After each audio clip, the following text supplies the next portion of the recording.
So we're going to begin with the 1992, after the Gulf War, with the election of Bill Clinton. We're going to go all the way to, it says present, but we'll do that in class, but with the review, we're going to stop with the election of Barack Obama in 2008.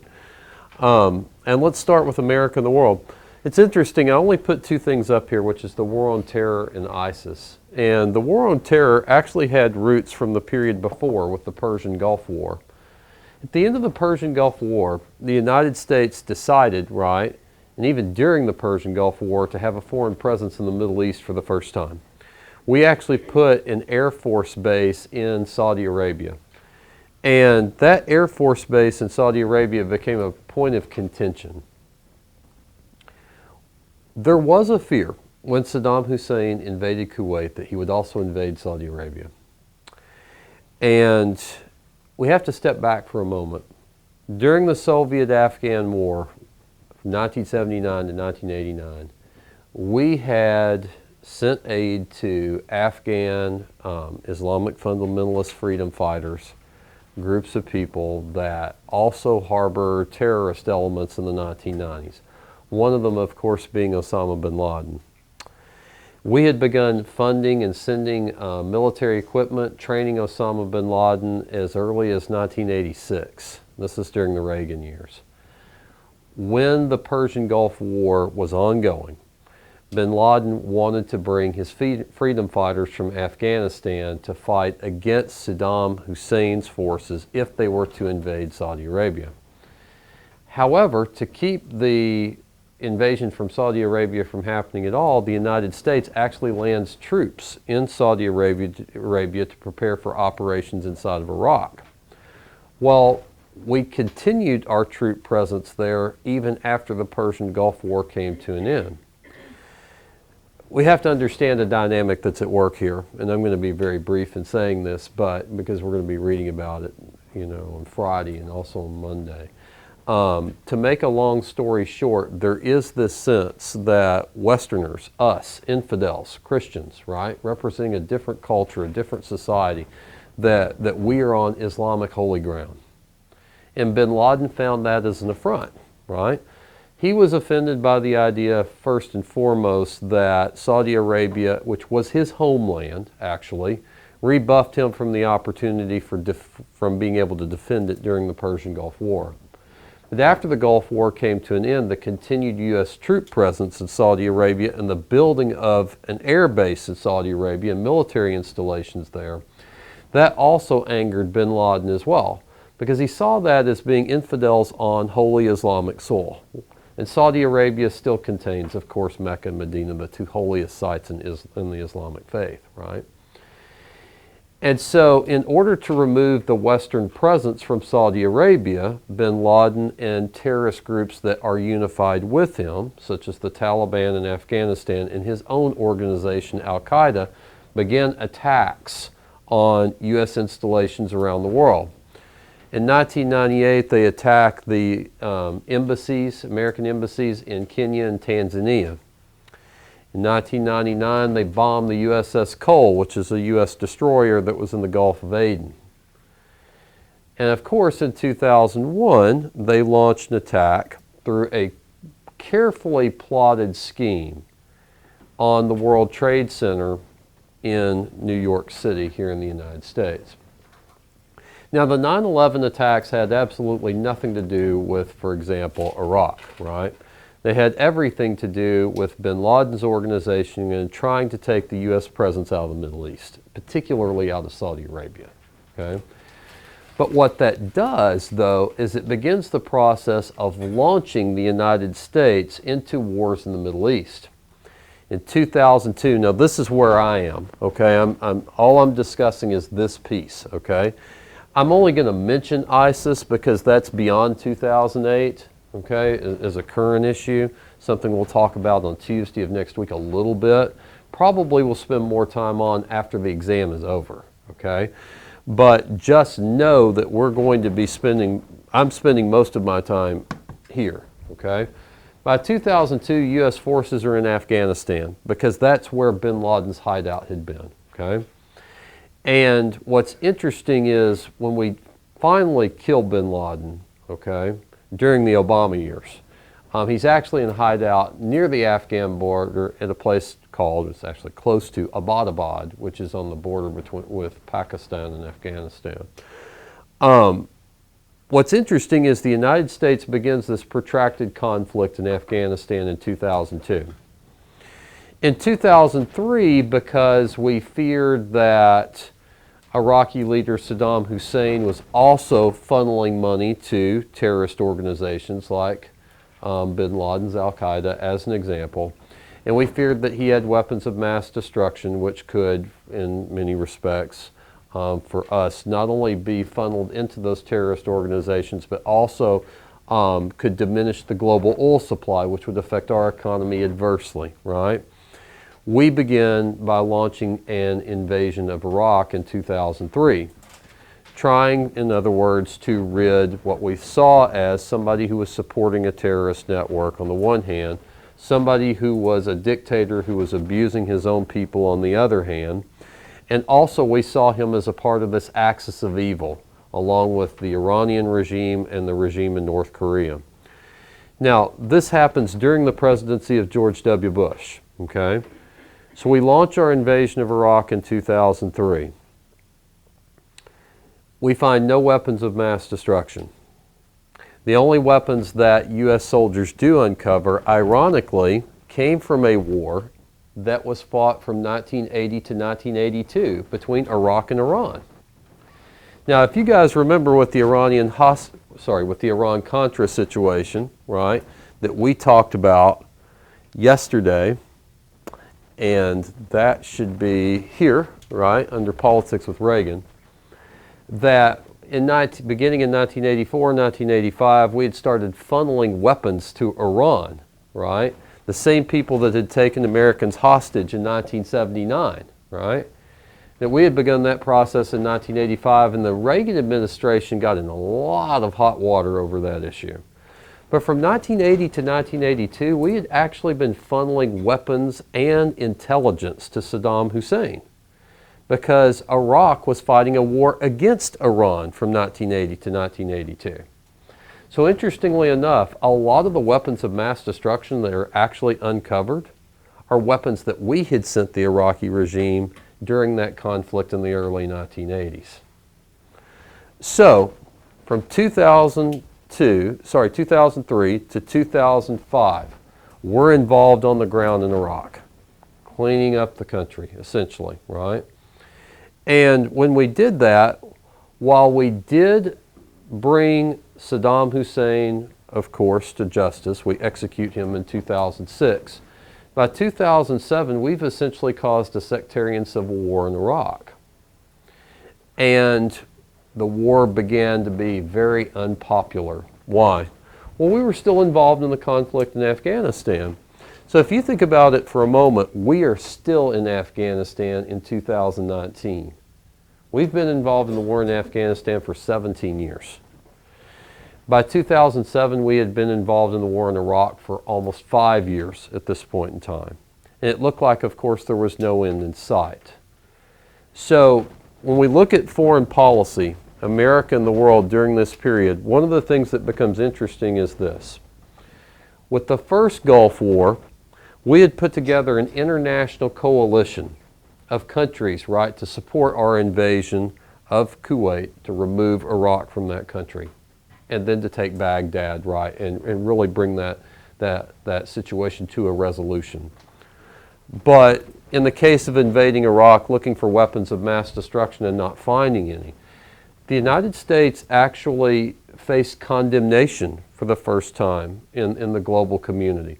Countries that had been staunch allies, France as an example, right, did not condone the United States' actions in Iraq, right? And basically these countries were saying that they did not support our actions in Iraq because they saw that removing Saddam Hussein from power caused instability in the Middle East, okay? And of course, the Iraqi government has been unstable since we have put a government together beginning in 2005 in Iraq. And of course, eventually that instability led to the growth of other groups, sectarian groups like ISIS, right? We sort of have to understand something, kind of like how we became involved in the civil war in Vietnam. We essentially created a civil war in Iraq, right? Because the Iraqi population is divided between groups of people who are Shiite Muslims on the one hand, Muslims who believe that their leader must come from the bloodline of Muhammad, and Sunni Muslims who are slightly more liberal on the other. The Sunni Muslims are the minority, okay? They constitute about 20% of the population in Iraq, but about 65 to 70% of the population are Shiite Muslims. So there's always this fear that the largest Shiite Muslim country, Iran, might throw its weight into influencing affairs in Iraq. And then there's this idea, right, that even though you have a majority Sunni urban population, right, it's Sunnis that also played a very active role in the government or in the governing process whenever we do create a government for Iraq. And kind of keep this in mind. There's two problems with regime change in a place like this, right? Number one, these people have been ruled by a dictatorship since the end of the Second World War whenever they actually achieved their independence, right? And so creating a representative government in places like this is quite difficult because the people have never experienced being able to rule themselves before, okay? So in foreign policy, the United States found itself, or we have found ourselves in a similar position to where we were, ironically, in the 1970s, right? When we look at the politics of the period, starting with Bill Clinton, one of the things that becomes very interesting is that Clinton's a moderate. Remember, Reagan had been a conservative, right? The first true conservative president to an extent. George H.W. Bush, his successor, had been a conservative. And now Clinton, even though he's elected as a Democrat, he's elected by a very small margin in 1992. And he doesn't quite have the sweeping mandate that his predecessors had had whenever they came into the White House. So in politics, Clinton's going to favor a few things that sound liberal to us. He wants to have a national health care or national health insurance program. He wants to get tougher on crime, which sounds like a conservative element, right? He wants to actually begin the process of balancing the federal budget. He wants to provide money for higher education. In other words, a lot of the Clinton initiatives sound a lot like the Kennedy initiatives of the early 1960s, with the exception of cutting taxes. George H.W. Bush had cost himself his political career by raising taxes after campaigning on the idea that he would never do that. Bill Clinton, with the country in recession in 1992, right, despite that fact, wants to begin the process of balancing a budget. Ultimately, he's going to have Republican support with the Republican Congress in doing that. But he does want some liberal reform measures, namely this national health care insurance program that, later on, of course, we will call Obamacare through the Affordable Care Act, right? What becomes very interesting about the Clinton years was that fight over that national health care or national health insurance program. To do that, Clinton actually asked his wife, Hillary Clinton, the First Lady, to spearhead this effort to create this national health insurance program. Well, in 1994, it became so divisive that it failed. And Republicans take a majority in both houses of Congress, and they issue what is called the Contract with America. Well, fearing that Clinton will be a big spending liberal, right, one of the important items fundamentally to the Contract with America is to deal with the federal budget deficit, which had been high since the Reagan years, right?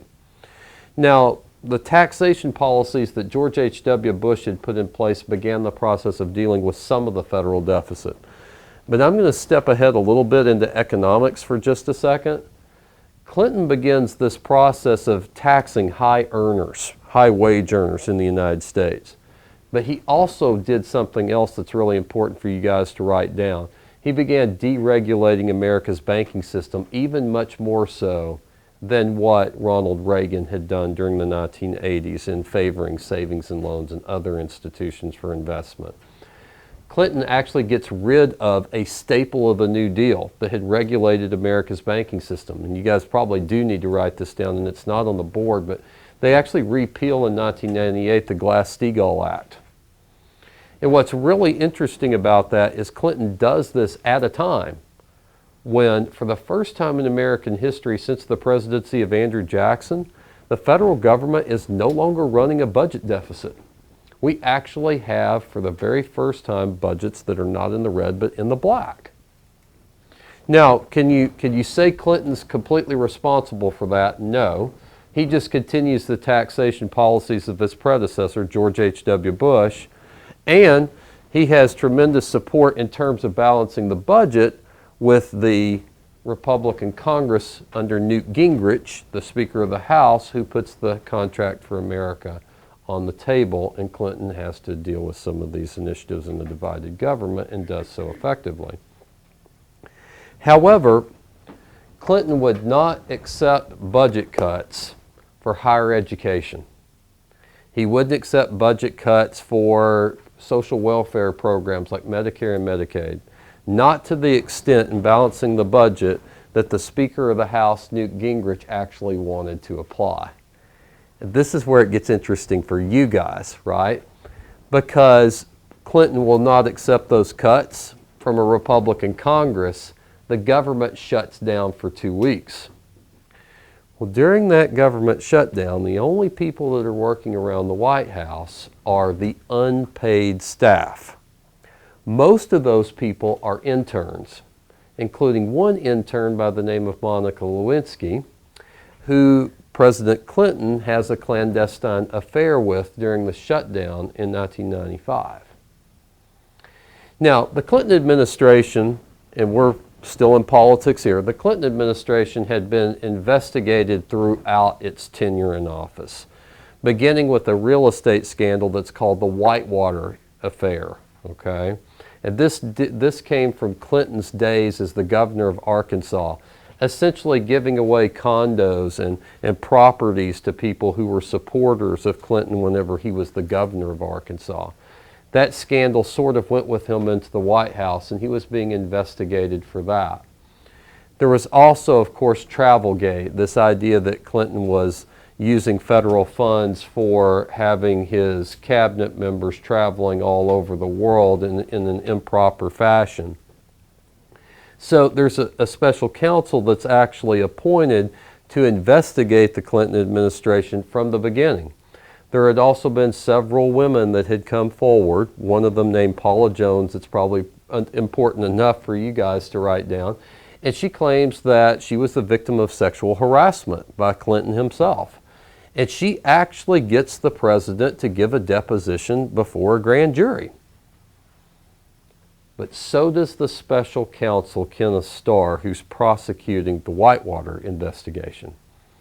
And what's interesting is that Clinton, Kenneth Starr finds out, has this affair with this intern, Monica Lewinsky, and he lies about it before the grand jury during his testimony. So in 1998, Clinton becomes not the first, but the second president to be fully impeached in the House of Representatives, and his personal sex life is actually put on trial for the American people in the U.S. Senate in 1998. And what ends up happening is the Senate ends up acquitting President Clinton in 1998. And it may surprise you, his approval ratings actually go through the roof, because most Americans didn't view this as a criminal matter. They viewed him for lying about a personal affair that probably never should have happened. In other words, they saw Clinton as immoral and unseemly, but they didn't see that what he had done rose to the level of high crimes and misdemeanors to remove him from the office of the presidency. I might add, and I don't want to say this to be humorous, although you might find it that way, there were several senators from both parties who had also had affairs as well, who were voting on the Clinton impeachment in 1998. And so some of them, of course, couldn't bring themselves to impeach someone for doing some things that they also had done behind closed doors as well. And we would find that out later too.